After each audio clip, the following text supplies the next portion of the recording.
12.0.5. When the next reset hits, these events go live, and there's actually going to be a lot to do. For a 0.5 patch, this thing's packed. We got ritual sites and void assaults. Now, your void assaults are your typical, open world. We got invasions going on. You got to kill the shit and everything. The ritual sites are interesting. The 5-man content stuff that's going to be happening with this, the different rankings in terms of what's going to be going on with them, I think these things are cool. Definitely. So let's check this stuff out here from Mr. GM in terms of what's going to be going on with these new events, a full overview. Hello there and welcome back to another video. Today we're going to talk about void assaults and ritual sites in patch 12.05. I did cover this in my 12.05 overview video, but in this video we're going to go through all of the details that you need to know about this. What's the gear? What's the currency? How do you get it? What's the transmog? All of the different rewards, everything that you need to know about void assaults and ritual sites in 12.05. But before we jump into that, guys, I want to give a massive thank you to all of our channel members and everyone over on the Patreon. Nice. Just started posting over there fairly regularly, and if you want to support the channel in that way, I'll leave a link down below. Right, so yes, void assaults and ritual sites are two different features which kind of go hand. You make a good point there, Freezy Pop. When are labyrinths coming? I completely forgot about those. I think everybody did. Labyrinths are supposed to be the big giant delves that take you like a week to progress through and everything. Yeah, Blizzard has not made any comments on labyrinths recently. Interesting. Hand in hand, and obviously this is coming in 12.05, which is launching on April 21st or 22nd, depending on your region, and they'll be available from day one. So let's start by talking about void assaults. So these are ongoing zone assaults that run between two zones, the Eversong Woods and Zul'Aman, and there'll be one active each week with it rotating. Essentially, once you get into the zone, you do these smaller group activities called void strikes, which contribute to an overall bar in the zone called an incursion. Completing a void strike will give you a new currency called field accolades, which we'll talk about in a bit. It also gives you champion crests, void light marl, and coffer key shards, and you'll be doing quite a few of these. You can also level through them as well if you really wanted to. The coffer key shards, the void light marl, they're really good useful currencies right now, so these will be pretty damn fruitful to get done. Now, once the incursion bar reaches 100, the incursion activates. Now, the incursion is like a small outdoor scenario with different phases and things like that, and then eventually you'll fight a big boss, and the incursion will complete, and you'll get the rewards, which are similar to the rewards from void strikes. You just get a few more of everything. And then the cycle will repeat with void strikes starting again, and the incursion bar starting at 0%, so you can just keep repeating that if you really wanted to. There's also a weekly quest attached to void assaults. This is just to fill the bar by doing void strikes. You need about 5 or so to complete the bar. This will reward a pinnacle cache, which will also contain field accolades, which is that should give you a coffer key if it's your first or second cache. So this is gonna be a really good way to, like, if you're just a delver, if you're Greg from accounting, hey, how's it going? Tax season's coming to an end. He should be able to play more now. But you go do this shit, you do these assaults, and then you just run your delves with your coffer keys. This is going to be like a great way to just really farm out some gear. Currency used by this system. So that's void assaults. Now, running adjacent to these will be ritual sites. Now, ritual sites are short 1 to 5 player instances, which feel like a combination of horrific visions and delves. Yeah, these are interesting. This is something new that we haven't seen, where you're getting this like 1 to 5 player instance content with ranking, with the ability to rank it up in terms of difficulty and loot. So these will be cool. It's basically a delve. I mean, that's what it feels like. But like you said, it's a combination of like a delve and the what's it called? Nightmare area, the void, whatever the fuck those nightmare things were. 2 locations for these ritual sites. You have one in the Eversong Woods called the Daggerspine Point, and one in Zul'Aman called the Broken Throne. You've been to both of these zones in the outside world, and now these are instance versions in these ritual sites. Now, there'll be one ritual site active at one time, running in the opposite zone to the Void Assault. So if the Void Assault is in Zul'Aman, the ritual site will be active in the Eversong Woods, and vice versa. Now, these ritual sites have 5 tiers of difficulty. Tier 1 to 2 can be done straight away, but the higher ones will require you to unlock and activate challenges. Oh, and so challenges are essentially affixes for ritual sites. There are 8 challenges. Was that an item level requirement or a suggested item level, like delves? Recommended. Okay, no, so it's not an item level barrier. It's just a recommended item level. So challenges are essentially affixes for ritual sites. There are 8 challenges that you can choose, and these are unlocked through ritual site gameplay. The game actually does tell you how to get them in the tooltip, which is amazing. And every week, the tier requirement to unlock them will actually go one lower every single week, which will allow more players to unlock them a little easier. Okay. Now, as mentioned, there are 8 challenges, so let's go through them. We have Tendrils. This says grasping tendrils have been found, rooting and damaging distracted adventurers. We have Manifestations. It says the magic of the site occasionally manifests powerful spirits. Interrupt these manifestations or face their withering magic. We also have Magical Alarm Bells. It says disruptions at the site trigger forces to be summoned to a location of the incident. Oh, these things have affixes, like specific ones. This is interesting. I said it when they first announced. I was like, wow, this is something new. We haven't seen shit like this in a while. Is it going to give Mythtrack Crest? I don't know. Let's see. He's going to sell us what these things give us. The more disruptive the incident, the greater the force summoned. We have Malevolent Boons. It says the enemies on the site are using Dark Obelisks to empower their forces, disable these, or face them with their Malevolent Boons. We have Tainted Corpses. It says volatile magic in the site has tainted the enemies. When killed, the taint manifests as a pool of deadly magic. We have Reinforced. It says security is heightened. Many additional forces have been brought to protect the site. We have Patrols. It says powerful patrols have been seen at the site due to suspected looting. It is best to avoid these as possible. And finally, you have Embers. It says the overwhelming power of the ritual is felt throughout the site. Embers of power can be found empowering nearby enemies and their leader. One important thing to know as of the recording of this, these challenge unlocks are not account-wide. Not sure if that's intended, honestly. With Horrific Visions, everything was kind of account-wide, and with Delves, obviously, this is very unusual for how they've been building out systems recently. So hopefully you would imagine that these unlocks will be account-wide, because it is a little weird just having to go back. Can we activate them all? I'm guessing you can. If he compared it to Horrific Visions, you could activate them all in Horrific Visions. Yeah, so I think you can. I did see the, if we look back at like the level selection for this shit, I think that it will activate 1, 2, or 3 of them. Yeah, right here. 1 challenge, 2 challenge, or 4 challenges. So then you got to pick. Okay, so that's how it works then. Based on the tier you choose, you have to pick a certain number of challenges. So that's what it is. So you're like activating the curses, like from the what's it called? Horrific Visions. Okay, got it. Back and unlock all of them again on a different alt. It makes it very alt unfriendly, which so is max not is 4, really then great you can't for activate them all. Yeah. So yeah, hopefully this becomes warbound pretty quickly, either before launch or after launch. So to access the higher tiers of difficulty for the ritual sites, you will have to activate a minimum amount of challenges. For tier 3, it's 1 challenge. For tier 4, it's 2. And for tier 5, it is a minimum of 4 active challenges. Now, the more challenges active, the more rewards at the end of your run. But obviously, it is a harder difficulty. So you could activate all 8 challenges in a tier 5, which is going to be the hardest level of difficulty, which will obviously give you a ton of rewards, including an achievement. You can unlock them or use them. I think it's just unlock them. You know, it just said choose 4. Of course, it will be extremely difficult. So let's talk about the basic gameplay of a ritual site. So you enter through a curious obelisk in the zone. This is shown on the map where it is located, but it is obviously located at the Dagger Spine Point and the Broken Throne. Once you enter, you'll see a new... He was testing an 8 curse run 2 days ago. So maybe it's like choose at least 4, but you could choose more? How was he testing 8? He was clearly doing a tier 5 version of this. But he was selecting all 8? Oh, shit. Is there... Okay.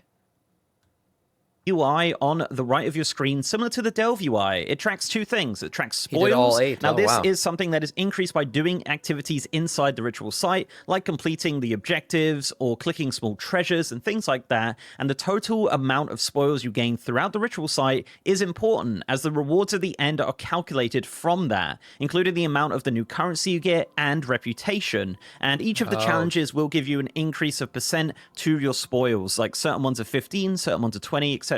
Depends on which ones you choose. Interesting. The other thing that's tracked is deaths. Now, the first 2 are free and won't affect your score at all, but after that, every death will reduce your spoils by 5% up to a max of 50%. So the more deaths you have decreases your total spoils at the end of the run and gives you less rewards. So and that probably goes to the reason why why grouping up can sometimes be a challenge in these kinds of things. Because people dying, it'll frustrate the shit out of you. It'll count against your ticker probably. So that's a tough one. This is probably best done solo. I only do delve solo, really. Don't die. The basic gameplay here is just to complete the objective and kill the final boss. There's no timer, there's no rotating stories like delves, there's just one scenario for each of the ritual sites. Once you've completed your ritual site, you will gain rewards from it. You'll get different types of crests in tiers 1 This is how we get tier 2 sets. Well, you get right here. I mean, look what a good pause that is. Void Light Marl. So Void Light Marl is what you're going to use to purchase those tier 2 caches to get the gear. So yeah, you can do this you don't have to. There's no requirement to do any single thing, but you got to do things that give you Void Light Marl to get those tier 2 sets. It looks like he's getting champion crests too out of this. And 3, you'll get champion crests, and in tiers 4 and 5, you will get hero crests, and this can be repeated. Nice. You'll also get Kofaki shards, and actually quite a substantial amount of Void Light Marl. This seems like a pretty good farm for it. The other thing you'll get, as mentioned before, are field accolades, and the amount of these does depend on the amount of spoils that you have gathered. So let's talk about field accolades. So this is a new currency which is used by Void Assaults and ritual sites. Now, the bad news here is that it is not warbound. This currency is used to purchase rewards from the gear vendors and the transmog vendors. Now, as mentioned, this is rewarded from the end of your... that's right. I think the field accolades are also required for those tier 2 sets. So you're going to need a combination of field accolades and Void Light Marl to purchase them. And is also rewarded from the Void Assaults. And also, while you're doing these activities, you will be gaining another item called a Dark Particle. This goes in your bags and actually can be exchanged at the vendor for 10 field accolades for every 100. So you are going to get quite a lot of this currency, and you're probably going to need a lot of this currency to purchase the gear upgrades that you're looking for. So I did mention it. Yes, Renown. There is a new Renown coming in this patch, which is directly linked to the ritual sites. Now, this Renown is called Ritual Sites. This is a warbound 8-level Renown with 2,500 reputation per level. This is obviously gained... Has Blizzard over-renowned us?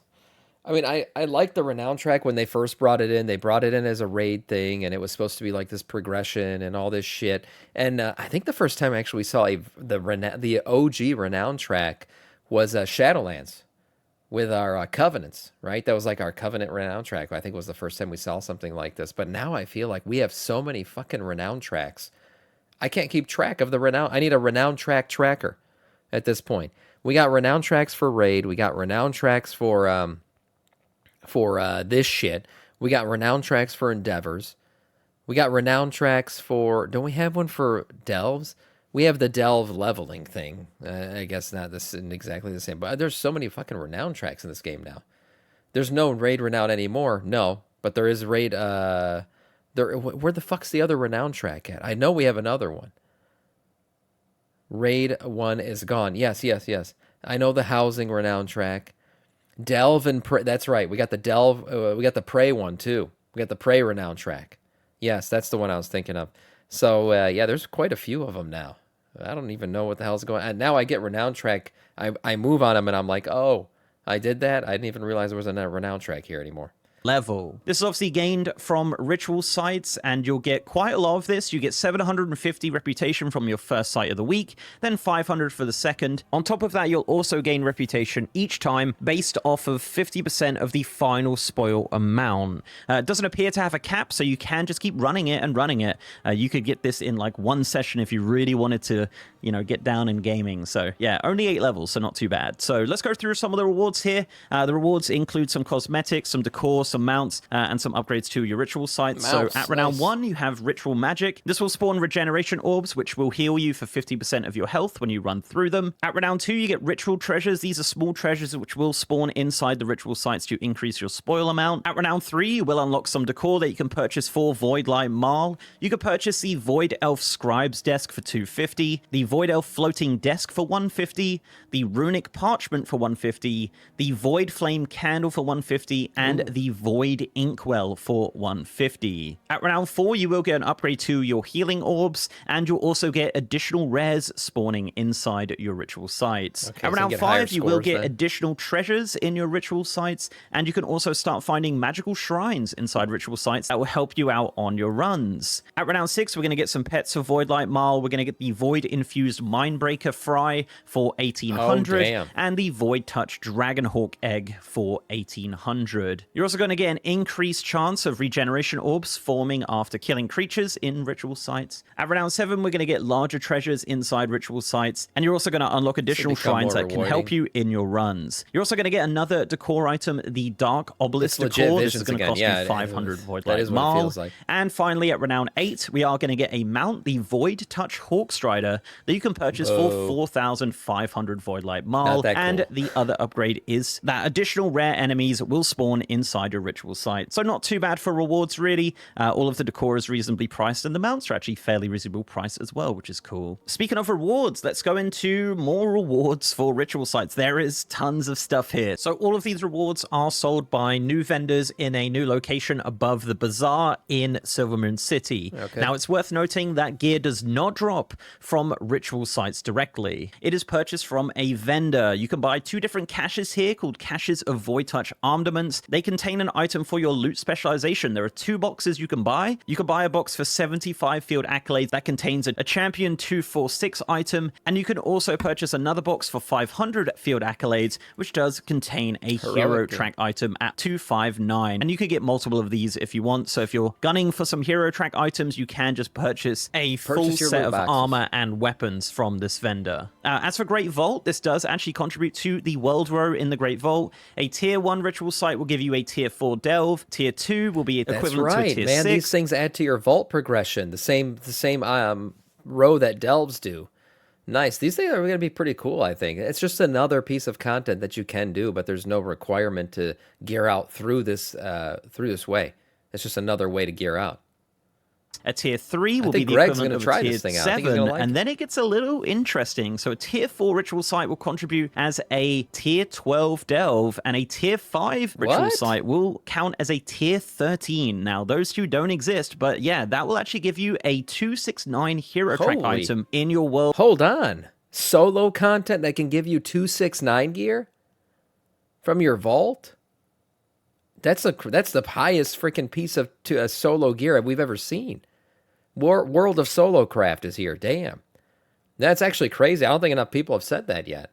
A solo piece of content that can give you a tier 13 delve gear? Shit. World row from completing tier 5 ritual sites. So the highest item level ever from the world row will come from ritual sites. So some pretty good gearing in general from these ritual sites. Now, as for transmog and mounts and achievements, there are plenty of those. You can purchase a cache of Void Touch weapons for 10 field accolades and 200 Void Light Marl. This contains a Void Touch weapon appearance that you do not have in your collection. These are actually Void themed items from the Sunwell. These were data mined early in 1205. And yeah, this is where they come from. The other boxes you can buy are caches of Void Touch helms and shoulders and things like that. This contains a Void Touch appearance that you do not have in your collection. So these items are purple recolors of the HD tier 2 sets from the anniversary event. Using these caches, you will be able to collect all of the different class sets, and it will not give you duplicates, and it will tell you when you've collected everything from the box. It won't give you duplicates, but it will give you randoms. Okay, so like if you're playing on your Death Knight and you buy the helm one, you can get a fucking, a rogue helm, which kind of sucks. Now it is account bound because this is just transmog. This isn't actual pieces of gear. But if you want your class specific set, you're probably going to have to buy a few of these. So it is random in which classes you get, but it won't give you duplicates. Yeah, it's not really too bad. I think it works out to like 17,000 Void Light Marl for all the class sets, which doesn't sound the worst. There is a lot of classes. And it's also worth noting that the champion and hero loot that I did mention earlier also uses the appearance of these purple sets and weapons. So you will get some of the appearances from that regardless. Moving into mounts, there are actually a few mounts here, kind of reminiscent of Horrific Visions in the way that you get them. I will have a full video on how to get all of them, because some of them are a little bit nuanced than others. So you have the Void Touch Snapdragon from the Daggerspine Point, everywhere. The Void Corrupted Hex Eagle from the Broken Throne, the Witherbark Warbear Mother from the Broken Throne, and you also have the Void Corrupted Lynx, which is actually crafted by leatherworkers. To get this recipe, you do need to get to Renown 8 and do a Tier 5 ritual site. This will drop the BOE recipe as well as a BOP Lynx leash item item, which is required for crafting. You can put a crafting order in for this mount if you're not a leather worker. So some pretty cool mounts there. But as said, I will have a full video very soon. And finally, achievements. There are a ton of achievements linked to the system. So for Void Assaults, there are 18 achievements in total with a meta achievement. Now, this is a really easy meta achievement, which is cool. Completing this meta achievement will unlock the ability to purchase the Unbound Mana Worm, which can be purchased for 6,000 Void Light Marl, which I just noticed something about this mount. I didn't think this mount was that cool, but I just noticed it's kind of translucent towards the back. Look at that. You can see its bones. That kind of makes it cooler. I didn't even notice. I'm not a big fan of the Mana Worm style mount. Any of the Wormy Boy mounts, they just all look like fucking sperm to me or something flying around. Ever since Shadowlands, because you remember that was like the buy the Epic Edition, get this mount. It was fucking garbage, and I never really liked them ever since. But this one's kind of a cool take on him. Recolor of a storm mount, even notice cool, the bones like a void recolor of it. So that is your meta mount for Void Assaults. There's also 48 different achievements linked to ritual sites. This is just completing on different difficulties, completing it with different challenges. There's also a pretty difficult one to complete of tier 5 with all 8 challenges. So yeah, quite a few achievements. So like at that, so you can clearly do all 8 challenges at once, while at least 8 challenges are present. So yeah, you can do all 8. There's an achievement for it.